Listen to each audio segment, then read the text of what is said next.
We are kicking off our Advent season with a series of messages on the word joy.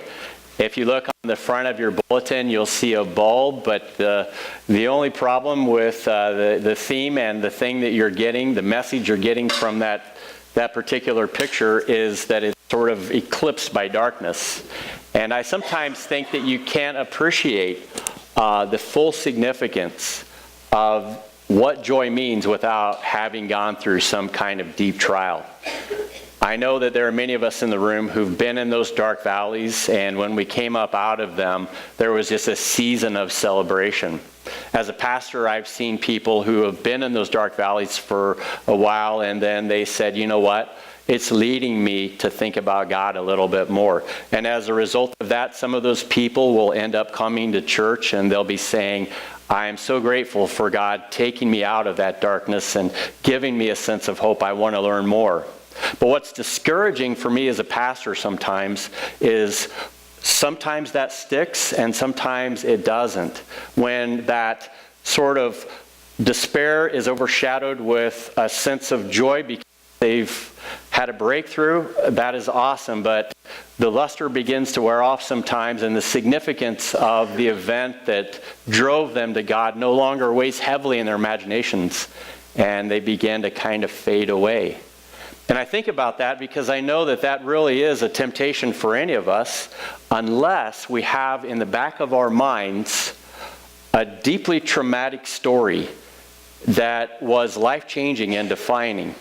Now, I would never wish trauma on anybody, but if you've ever gone through it, you know the effect that it has on you.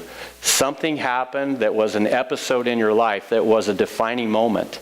And it could have been something very ugly and deeply personal, or it could have been something that was through no fault of your own, but yet circumstances happened in such a way that it broke you, or it could be something that you yourself were involved in or complicit in, and you began to reap the full weight of the consequences. And you're like, yeah, I know I've put myself in this predicament, and there's no way out. But I don't know if your story parallels mine in that way, but I've got my own things that lead me to the reason why I'm here, and I do rehearse them periodically when I start to forget why. But for God's people, whenever we are going into the storyline of the Bible, the parallel is really no different. And one of the reasons I think the Bible is so perennial, that people year after year, decade after decade, even century after century will say it is the go-to, is because when you are going through a difficult time and you open up the Bible, there is sort of a Me Too moment that you have, because you're looking at the story of a person in another part of the world at a different place and time with a different set of technologies, and yet their heart is in that same place that your heart is. And you read the Bible and you're like, dang, their situation really isn't a whole lot different than mine. And I think that's why the Bible just continues to go on, because it, at the deepest layer of your life and mine, has a voice that when we're not distracted, or we're not disoriented, or we're not just off on our own and we're hurting, it speaks to us at that deep level. And so when Jesus was getting ready to come into the world, and the prophet said prior to that, the people living in darkness have seen a great light. And then there was just a fairly young girl who was of marriageable age, who discovered one evening that she was visited by divine beings, and they said, fear not, because you are about to be the one who will deliver the one who is our hope into the world. And if you can just put yourself into Mary's place and try to think about the significance of that moment, you can appreciate why she burst out in song about how the mighty ones, the powerful rulers who've oppressed us for so long, are going to be destroyed, and those who have been broken and who have been hopeless and who have been looking for deepest answers to their deepest needs will find them in this child. That's what she was thinking. But I still don't think we fully appreciate why she thought that. And at the risk of boring you today, I want to take you to a place that was in the backdrop of the minds of people like Mary and her fellow countrymen, especially faithful people that were God-fearing. And they were asking the question, God, when is it going to happen? And it wasn't a new question. They've been asking it for a very long time. And some of them even felt sort of abandoned by God because they'd been asking it for so long. But others were hanging on because they knew that God was trustworthy. Matter of fact, the imagination of the people who were asking that question vividly remembered the trauma, not that they experienced, but their own people had experienced 600 years prior. Now, that's a long time. I mean, this country has only been around half that amount of time at best. But if you go back 600 years in the minds of the Hebrew people who became Jewish, who would say, I am the son of so-and-so who begat so-and-so who begat so-and-so. Have you ever read the first chapters of the book of Matthew? And it's like, oh man, why are we having to learn about all these people? They don't mean anything to me. But to them they did. And you know why? Because they remembered a time, collectively, when they were the it. They were the end all, they were the be all. They were the country that other peoples looked to and said, that country has game. And it was a country that was being led by a person named Solomon, who was sitting on the throne of his father David. And when Solomon had established his throne, the known world power at that time was the nation of Israel. Everybody looked to them and said, if you really want to know who the powerful country is, the people that are on the cutting edge of everything that's moving forward, it's those guys. And Solomon had massive projects that he was building infrastructure. I get pretty excited about that stuff. He was building an infrastructure of roads and communities and public venues and gardens and all of those things, which was in the minds of people at that time in our human development, it was pretty substantial. So much so that there was a person who was from a former world power named Sheba who said, I need to go and check out this Solomon guy because the things I'm hearing are they're too mind-boggling to believe. And she went and she realized that not only was he the man in the world at that time, not only was this country that he had been responsible for helping to develop very compelling, but this guy was incredibly wise. And so on every level, they were firing on all cylinders. But after he was done, it just started to go like this. So much so that about 400 years later, after a succession of kings who were trying to replicate what had happened in the glory days, had done their own thing, but did so in a way that led the people away from God rather than closer, it started to fall apart. And the humiliation of it all was when their king at the time had been subject to a Babylonian emperor named Nebuchadnezzar, who was being charitable to that king. He said, you do what you got to do, but I'm in charge now, you're not. And Zedekiah kind of pushed back a little bit. And so Nebuchadnezzar told him, I want to put your sons out in front of you, and then I'm going to kill them all. And then I'm going to gouge your eyes out so that the last thing that you see is the blood of your children on the ground. And not only that, I'm going to carry you off in chains to Nineveh, which 400 years from Solomon was the end all and be all. It was the most powerful country in the world. And as I'm just thinking about that, I want to pause for a second because I think about our country. And I read a statistic a while back talking about how economically powerful our country is. And I don't know how accurate it is, but just to put a little perspective on it, the statistics said that our average GDP is $16 trillion, which may not mean a whole lot because you think about that and you say, I can't even wrap my mind around 16 million or 1,000. And when that number is given, it's given in relation to China, who is only like around 10 or 11 trillion dollars. Substantially lesser than you would think it would be. And then our former adversary, the Soviet Union, which is now Russia, has a GDP of just half of what we have.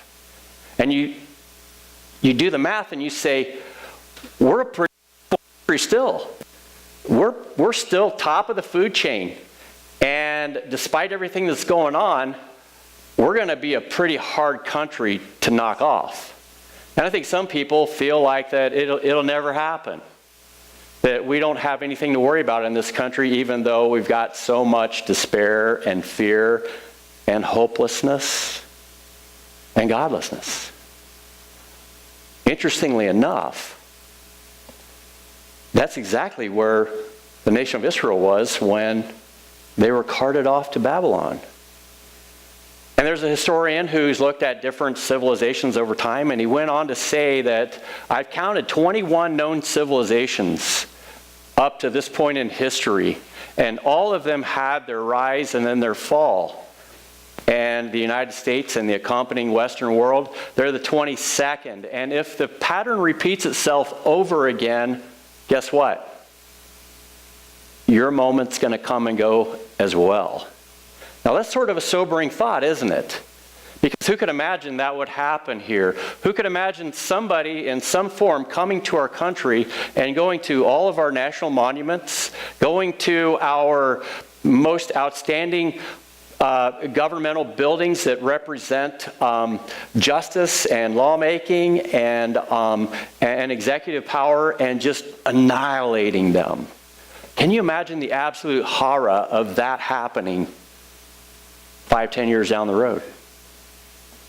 I mean, it's a little sobering to try to wrap your mind around, and there's a lot of us that are thinking we're too big to fail. But there's also a lot of us in church as individuals who thought at one time, I'm too big to fail. And yet here we are, probably a lot of us, because we found out that we fail, and we fail often. And there are times when it's so bad, we need help beyond what we're capable of responding to in our hour of need. And so a lot of us will say, I'm not too big to fail. Matter of fact, in the broad scheme of things, I need a Savior. And countries are the same way. And the nation of Israel was of that mind. We're kind of too big to fail, until one day they wake up and they realize that when they look at all the buildings that used to be in the former glory, it's gone, and all you see are ashes. Well, you're probably thinking, Pastor, where are you going with this? Well, in the imagination of ourselves, it's a distant journey. But for somebody like Mary and people like her, they were saying, it's still pretty fresh. We can still see places on the ground where things burned and things were destroyed.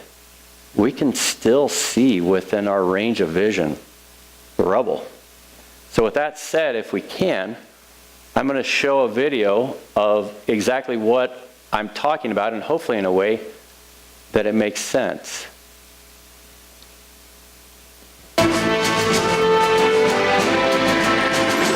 Toward the end of the 7th century BCE, the Babylonian Empire quickly conquers the lands to the west of the Euphrates River, including the Kingdom of Judah. When King Jehoiakim of Judah tries to rebel against Babylon, King Nebuchadnezzar quashes the rebellion and exiles the rulers and generals. Just 10 years later, Jehoiakim's brother Zedekiah, the new king of Judah, rebels again against the Babylonians. Nebuchadnezzar is furious. He decides to teach Judah a lesson it will never forget. On the 10th of Tevet, 588 BCE, he arrives at the walls of Jerusalem with a huge army and besieges the city. I'm I'm standing by the northern wall of the city. This tower, known as the Israelite Tower, was uncovered by Professor Nachman Avigad in 1970. From the top of the tower, Zedekiah's soldiers watched in fear as hundreds of thousands of Babylonian archers, horsemen, and infantrymen stood before the walls. From here, they saw the Babylonian engineering corps close in on the city and lay siege to it. Cut off from the fields outside the walls, the people of Jerusalem now have no source of food. Hunger affects everybody, especially the children. The tongue of the suckling child cleaves to the roof of his mouth for thirst. The young children ask for bread, and no one breaks it for them. Corpses pile up in the streets and disease rages. As the siege drags on, fear and desperation grow. The harvest is past, summer has ended, and we are not saved. The terror reaches its peak when the Babylonian battering rams advance toward the walls and begin to pound them. The noise is deafening. The earth trembles. Soon, the conquering forces will break through the defenses, and the city will be lost. Just at this most critical moment, King Zedekiah decides to abandon the battle. Along with his soldiers, he sneaks through alleys under cover of night and escapes through the southern gate to the Kidron Valley, and then from there to the desert. And it came to pass that when King Zedekiah of Judah and all the men of war saw them, they fled and went out of the city by night by way of the king's garden, by the gate between the two walls, and he went out by way of the plain. Zedekiah can't escape his fate. Soon afterwards, on the plains of Jericho, he is caught by the Babylonians and cruelly punished by Nebuchadnezzar. Meanwhile, the Babylonian army increases its pressure on the northern gate. Right here, near the tower adjacent to the city gate, a fierce battle takes place. Babylonian archers shoot thousands of arrows at the Israelite defenders, providing cover for the Babylonian infantry as they charge the city gate. The Israelite defenders fire back with all their might. Beneath the layer of ash here, Professor Nachman Avigad uncovered arrowhead shot by Babylonian archers, right next to Israelite arrowhead shot by Zedekiah's soldiers, in their desperate attempt to repel the enemy. Despite their efforts, the Israelite soldiers, hungry and exhausted, cannot stop the powerful, organized troops spread out before them. On the 9th of Tammuz, 586 BCE, after more than a year and a half under siege, the northern wall is breached, and the Babylonian army bursts into the city.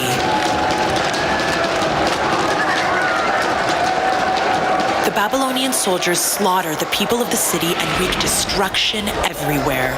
The cries of pain of the victims, many of them women, children, and the elderly, are heard from every corner. But Jerusalem will suffer its most deadly blow a month later. On the 7th of Av, Nebuzaradan, the Babylonian commander, arrives in Jerusalem and orders it razed to the ground. And in the 5th month, on the 7th day of the month, the 19th year of Nebuchadnezzar, king of Babylon, Nebuzaradan, captain of the guard, a servant of the king of Babylon, came to Jerusalem. And he burned the house of the Lord and the king's house, and all the houses of Jerusalem, every great man's house, he burned with fire. Here in the royal compound in the city of David, among buildings that collapsed in the horrific fire, archaeologist Igal Shiloh uncovers a thick layer of black ash. It turns out to be the destruction layer of Jerusalem. The diggers' faces are black with the soot and dirt that covered the ruins from the burnt buildings. Excitedly, the excavators unearthed 2,600-year-old buildings, one after another. They also discovered eating utensils, furniture, and seals, all buried under the ash of the Great Fire. In the sweltering summer of 586 BCE, all of Jerusalem is set ablaze. On the 9th of Av, the temple, the symbol of the spiritual covenant between the Israelites and their God, goes up in flames. From that terrible day until now, the 9th of Av has been a day of intense mourning for the entire Jewish people. Nebuchadnezzar finishes off the destruction with an act that will ensure that Jerusalem will never rebel again. He razes the city walls to their foundations. Now, their heads bowed, the exiles march to Babylon, carrying musical instruments among their meager possessions. But the melody that played in Jerusalem through countless turbulent days is now silenced. In its place arise the hushed tones of the exiles' lament. By the rivers of Go Babylon. ahead and stop it there if we can. Now, hopefully where we're at right now in the story is something that has captured your attention a little bit, because it is a story that for generation after generation in a slower time when people, whenever they were, for example, settling in Ohio and farther out west, stories would be told about the books that they carried with them. And there were a few of them. One of them was, of course, the Bible. Another one was the McGuffey Readers, which is an educational curriculum. And another one would be the Pilgrim's Progress by John Bunyan, story about a man named Christian and his journeys. And then another one might be Homer with the Odyssey and the Iliad. And those books shaped the imagination of the people that settled in this area. And they revisited those stories because they knew that even though the times and the places and the circumstances were different, the things going on in the hearts of the people there and the relationships that they had with each other were almost parallel. So much so that when people settled here and they established churches and began to allow that story to shape their imagination, it really was a deep layer of our country and our national identity. And it had a lot to say about how we lived our lives out. But I would venture to say that that deep layer is sort of eroding right now, that it doesn't have the same place in the hearts and the imaginations of people anymore. I think the lack of people in churches is a representation of the fact that it's no longer important or relevant. And as you look at that layer, you realize that there is something to that layer that is so rich and so critical for life here on earth. It is a layer that says what we do in relation to God and in the name of God.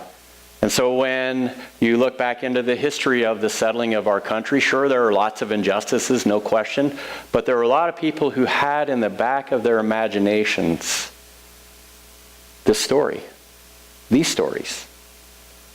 And if you think I'm just making this up, how many of you ever heard of a town called Bucyrus, Ohio? Anybody? Anybody ever been there? Anybody know why it's called Bucyrus? I mean, that's a weird name, isn't it? Well, it has something to do with that story, which I'll get into in a minute, because I don't want to get ahead of myself. As this is unfolding, and people in Mary's time and the birth of Jesus is getting ready to happen, this is really vivid. Because the language that they learned in Babylon was the language that they carried with them for 400 years. It was called Aramaic. It wasn't the old Hebrew. It was the same letters. You saw the characters, but it was a little bit different way of saying it. Maybe kind of like parallel to English and Spanish, perhaps, but maybe a little bit more Spanglish. And as they were settled in that environment, they had a sense of hopelessness that things would never get right. But it got worse because people had a vivid memory collectively of the glory days. You know, when we were a world power, when the Queen of Sheba came, of all people, when Solomon had these wise sayings that were recorded. And it was deep in the minds of the people at that time. So how ironic was it whenever they got hauled off into Babylon, Nineveh, Babylon, along with everybody else that made up some kind of a has-been country around them also being brought up. Because Nebuchadnezzar said this, I'm not going to destroy you or your country or even your monuments. I'm going to keep them all intact. But I'm going to co-opt them and I'm going to build my kingdom around all of these things that have already been built. And I'm going to build even more. So I need to keep you alive so you can do work for me in my great big expansionist infrastructure project of making roads and buildings and civic centers and even the beautiful hanging gardens of Nebuchadnezzar in Babylon. The seventh wonder of the world at the known time. It was something to behold. I mean, if you look at the development of collective humanity in cities up to that moment, this was the peak. But I'll tell you why it was so bitter for these guys. It was because of the understanding that they had of their God versus the God of Nebuchadnezzar. See, in the middle of the city was something akin to the pyramids. It was a big mound that was 7 stories high that had tiers where you had representations of different layers of connecting to the deity that would be represented at the top. And so there would be priests lining up on these different tiers, and at the top would be a representation of Nineveh's god, Marduk, which means nothing to anybody here in the room except for the fact that in the minds of the people in that time, Marduk was obviously stronger than the Jehovah God of the Hebrew people, because look where they're at and look where he's at. And Nebuchadnezzar gave all of the credit to his success, to the power of Marduk working through him.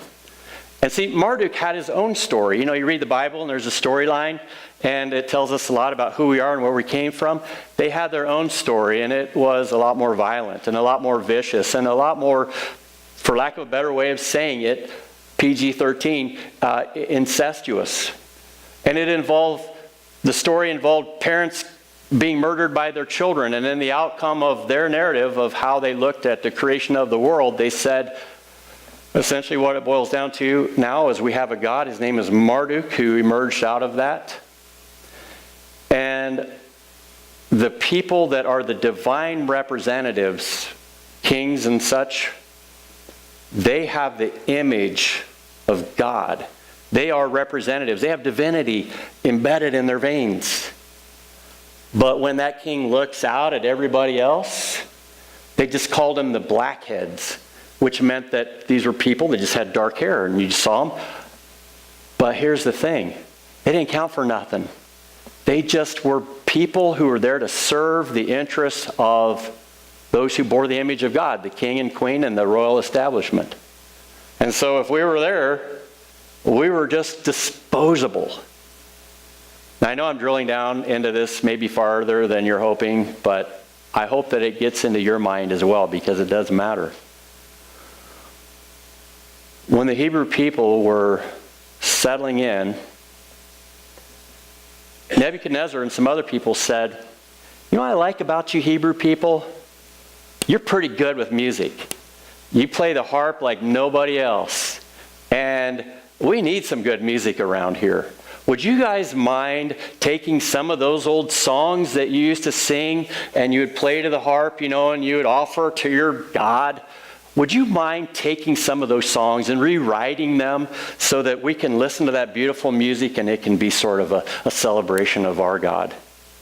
And if you're not up to that, then just play your songs so that we can enjoy them. Now imagine that happening to you. You've just had everything that was sacred to you ripped out from underneath you. You've had people that were near and dear to you violated, murdered, unimaginable things happening, and now they're saying this: we're in control now, you are not, and we need to hear some music. So if you ever read the Psalms, they're pretty vivid in their candor. They'll tell you what they think, and they don't pull any punches. So here's what was written about this experience. By the rivers of Babylon we sat and wept when we remembered Zion.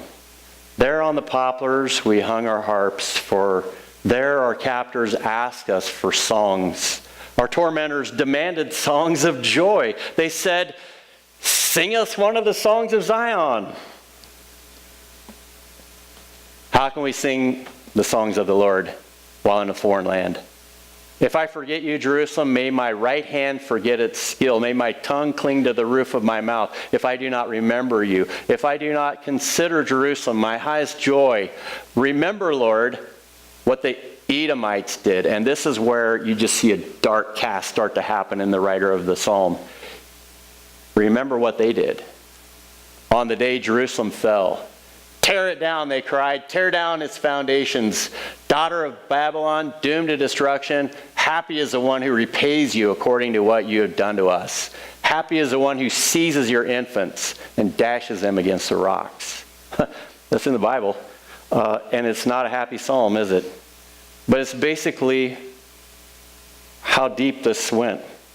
It was so deep and so painful and so traumatic that all they could think about is just murdering and brutalizing the infants of the people that destroyed their world.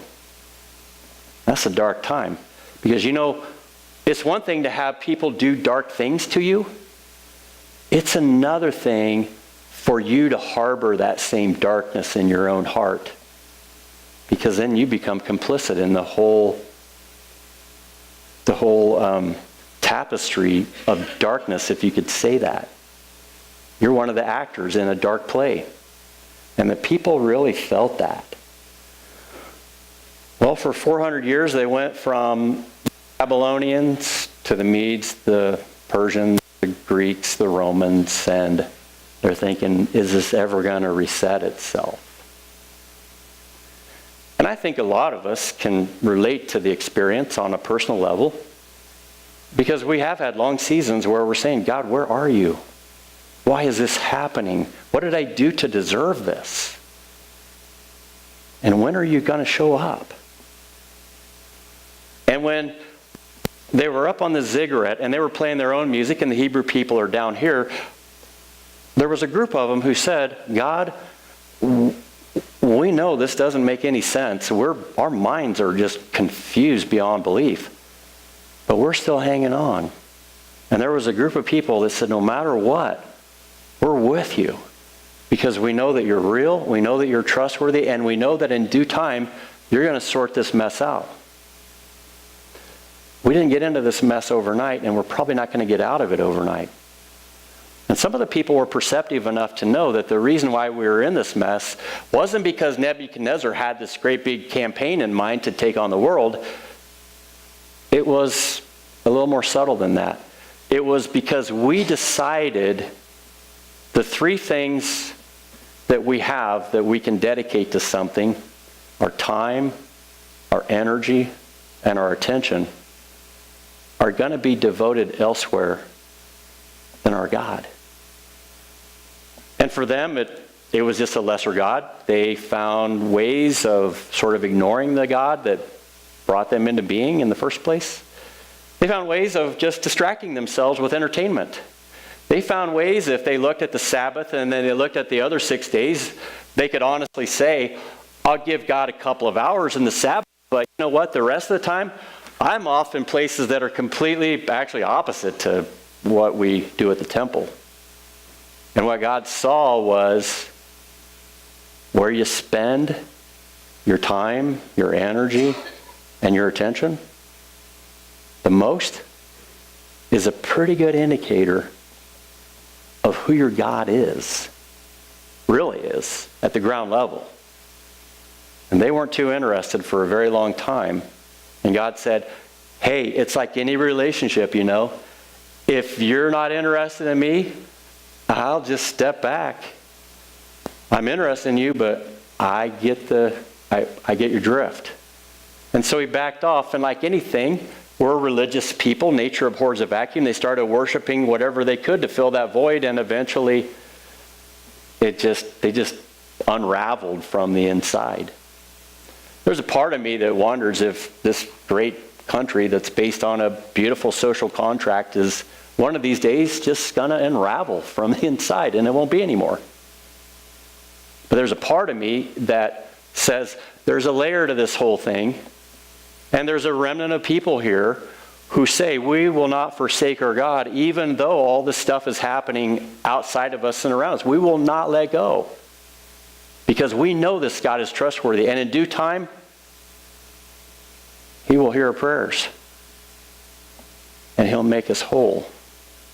Well, he told the Israelites, don't get in a big hurry to return, because it's going to be 70 years, he told them through the prophet Jeremiah. So while you're there, build some houses, establish yourself, become a kingdom outpost where you are. And so a lot of people took him up on it, but it was bitter to see that big, hulking 7-story pyramid in the middle of the city square, and the God that represented it, which was so offensive to their notion of who God is, and they had to look at it every day, day in and day out. And they're like, this isn't right. This is not right. And Nebuchadnezzar's saying, look what we built. Look what I built. Hey, it's all me. And Marduk, of course. And basically, a little bit too big to fail invaded too much of his brain. And then he had his own problems. In the name of a person who showed up one day named Cyrus. Beautiful Cyrus. You know why they call him Beautiful Cyrus? It's because he's the one who's not even an Israelite, and he's not a Babylonian. He's coming from Persian. But he's the one God said, I dealt with you through Babylon. Now I'm going to deal with Babylon through him. And when he's finished with them, there won't be anything left. But keep this in mind. He's postured favorably towards you. And believe it or not, as pagan as he is, he sees something in you and he wants to feed it. So he had a friend named Nehemiah, a friend named Ezra, and a few other people, and he said, let's go back to Jerusalem and try to reset this thing again. And so Cyrus took what was an impossible situation in the minds of God's people, and he was used as an instrument to settle the books. And so people thought about Cyrus in a very favorable light. And even when they settled in Ohio, they're like, you know, this guy, he stands out in the biblical story. Let's name our city Bucyrus. Let's name our city Beautiful Cyrus. Only that doesn't work, so we're going to call it Bucyrus. Because everybody knows the story. But here's the thing. Nobody reads the Bible anymore. Nobody cares. Nobody reads the story. I'm not talking about you guys, but it's not front and center anymore. It's not a defining book anymore. And therein lies the problem.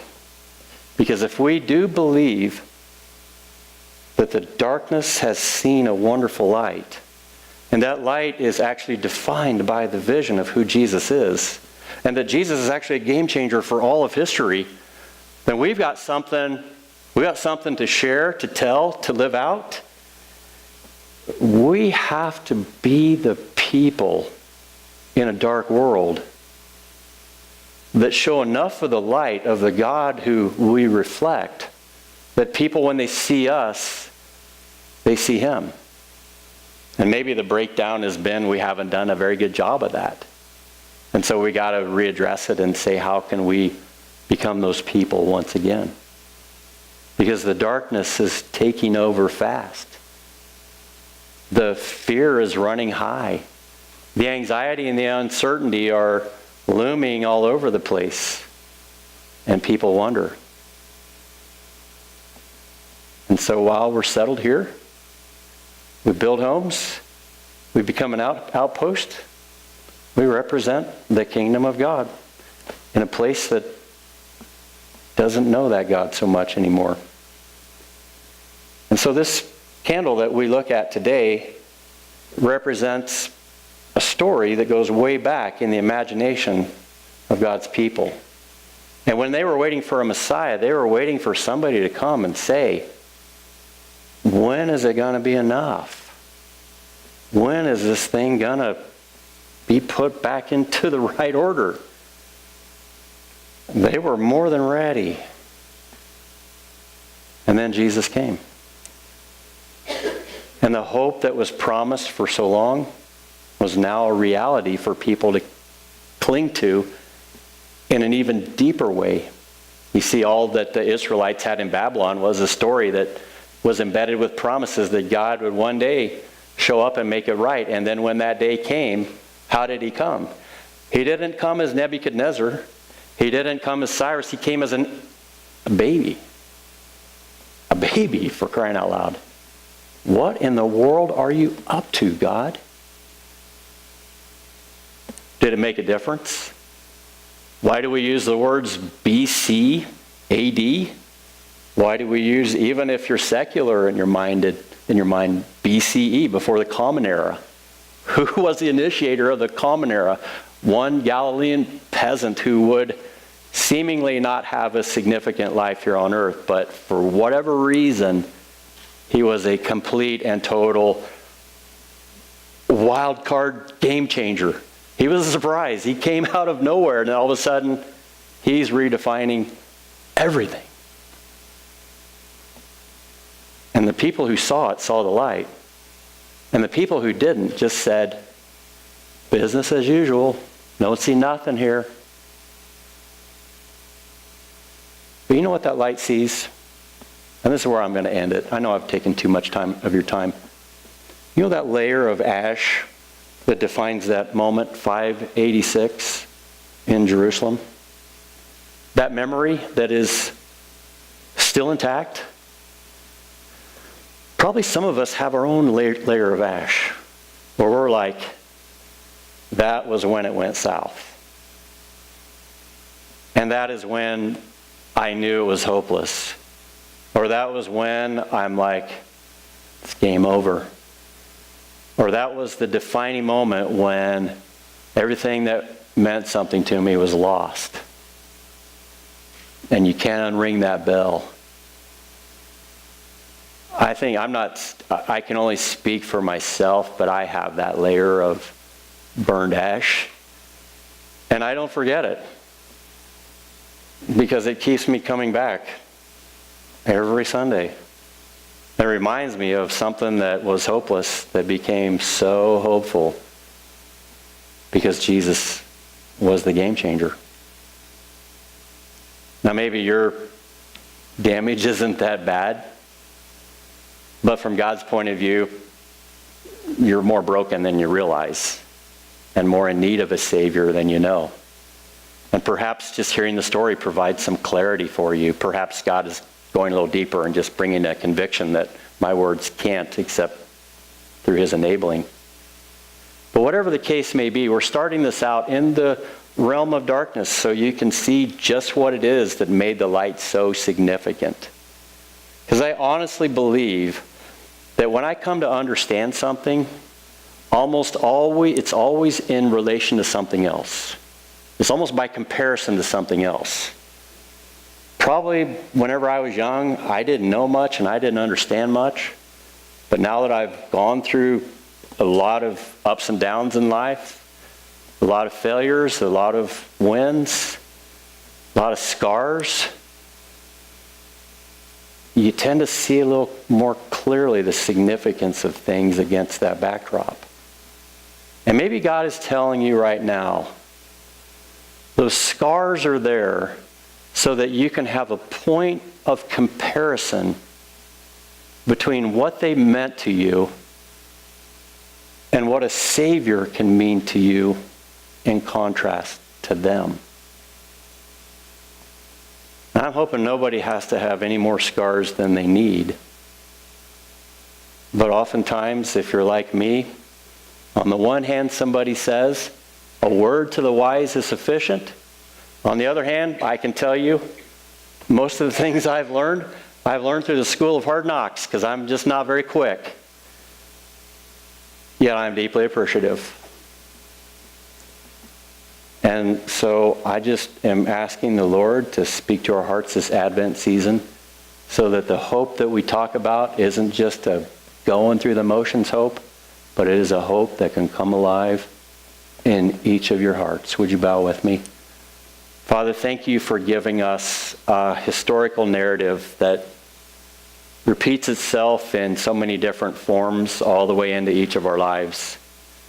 That we can take away from it things that Help us to see you more clearly. And I pray for everyone here that the things that have been spoken today would be embedded in our hearts, our imaginations, in our spirits, so that we can see the true value of what it is that's been accomplished on our behalf.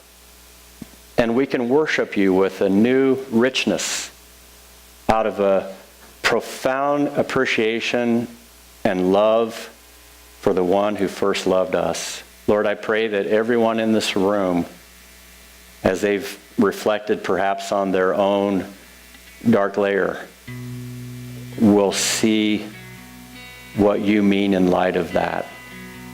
And just thank you, Father, as you work in our hearts and as we surrender to you. In Jesus' name, amen.